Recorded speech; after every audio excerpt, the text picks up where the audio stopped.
যুক্তরাজ্যের স্বাস্থ্য কর্তৃপক্ষ আগামী কয়েকদিনের তীব্র গরমের কারণে ইংল্যান্ডের কয়েকটি অঞ্চলে শনিবার দুপুর 12টা থেকে বুধবার বিকেল 5টা পর্যন্ত ইয়েলো হিট হেলথ অ্যালার্ট জারি করেছেন।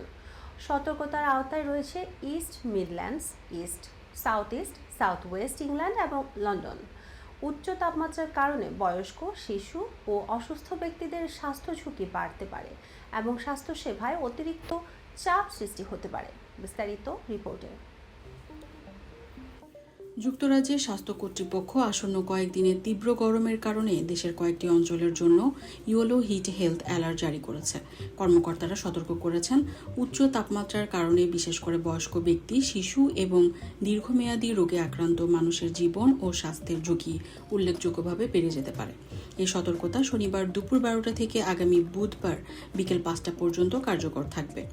সতর্কতার আওতায় রয়েছে east Midlands, east of England, south east England, south West England এবং লন্ডন। স্বাস্থ্য কর্মকর্তাদের মতে, তাপমাত্রা বৃদ্ধি পাওয়ায় হাসপাতাল ও স্বাস্থ্যসেবা কেন্দ্রে রোগীর চাপ বাড়তে পারে, বিশেষ করে গরমজনিত অসুস্থতা, পানিশূন্যতা এবং অন্যান্য স্বাস্থ্য জটিলতার কারণে ঝুঁকিপূর্ণ জনগোষ্ঠীর চিকিৎসা সেবার প্রয়োজনীয়তা বৃদ্ধি পাওয়ার আশঙ্কা রয়েছে।